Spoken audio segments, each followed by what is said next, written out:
dabaq xəstəliyinin yayılması cəmiyyətdə narahatlığa səbəb olub. Yəni xəstə heyvan ağzında köpük olur, köpüklənir ağzından.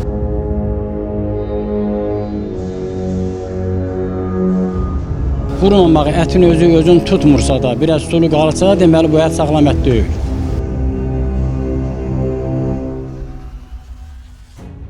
Son günlərdə Azərbaycanın bəzi bölgələrində heyvanlar arasında dabaq xəstəliyinin yayılması cəmiyyətdə narahatlığa səbəb olub və bu məsələni araşdırmaq üçün üz tutduq ət satan mağazalara.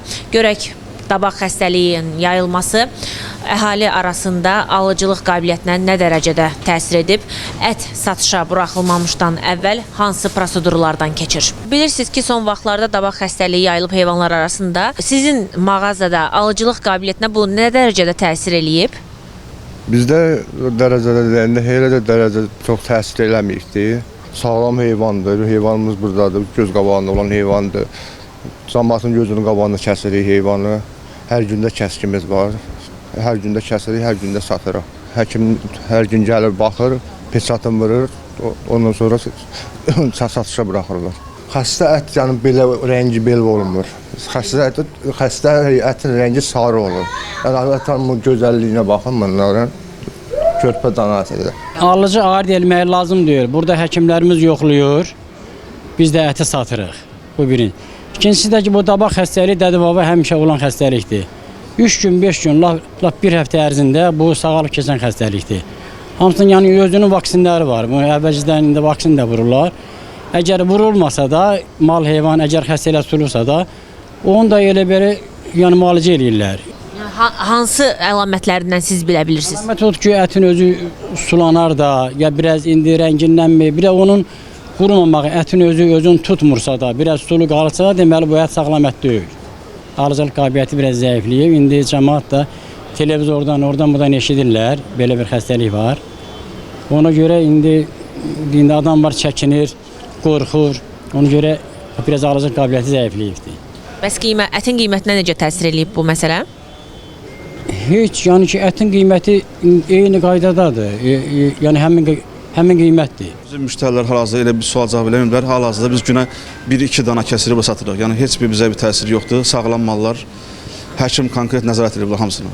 Mövzu ilə bağlı baytar həkim Cansu Məmmədovaya sual ünvanladıq. Ən başlıca səbəbləri heyvanların saxlama zonasının təmiz olmaması və həmçinin xəstə heyvanlarla sağlam heyvanların bir yerdə saxlanılması, baytar nəzarətinin bəzən yaxşı olmaması və həmçinin peyvəndləmə prosesindən yayılması səbəb göstərir. Xəstə heyvanla sağlam heyvanın ətinin ən birinci görünüşcə mütləq solğun rəng, kəskin metalik iy, ətdə qansızma var. Bu tip proseslər əslində xəstə ətlə sağlam əti birbaşa ayırmağa bizə kömək edir. Əgər bir ətdə qoxu varsa, o ətdən istifadə etmək olmaz. İnsanlarda xəstəliyə səbəb olur və həmçinin insanlarda bunun qarşısını almadıqda hətta ölümlə nəticələnə bilər. Dabaq virus mənşəli yüksək infeksiyon xəstəlik olub, xüsusən cütdırnaqlı heyvanlarda bədən temperaturunun yüksəlməsi, ağız boşluğu selikli işasının, yelin və ətrafların aftalı zədələnmələri ilə özünü göstərir. Bunu Kənd Təsərrüfatı Nazirliyinin Heyvandarlığın Təşkili və Monitorinqi şöbəsinin müdiri Bayandur Ruzayev mətbuata açıqlamasında deyib. Onun sözlərinə görə, dabaq xəstəliyinə yoluxmuş heyvanlar digər sağlam heyvanlardan təcrid edilməlidir. Xəstəlik zamanı heyvanlarda ağız boşluğu, dırnaq nahiyəsi və yelində aftalar əmələ gəlir. Bayandur Rızayev həmçinin bildirib ki, heyvan xəstəliklərinə qarşı peyvəndləmə və dezinfeksiya işləri Azərbaycan Respublikasının Qida Təhlükəsizliyi Agentliyi ilə birgə aparılır və müvafiq tədbirlər birlikdə həyata keçirilir. Şöbə müdirinin sözlərinə görə, dabaq xəstəliyinin qida məhsulları vasitəsilə insanlara keçmə ehtimalı sıfıra bərabərdir. Xəstəlik insanlara heyvan mənşəli çiğ qida məhsullarının istehlakı nəticəsində keçə bilər. Azərbaycanda da ət və süd məhsullarının çiğ qəbulu ənənəsi olmadığı üçün xəstəliyin insana keçmə ehtimalı yoxdur.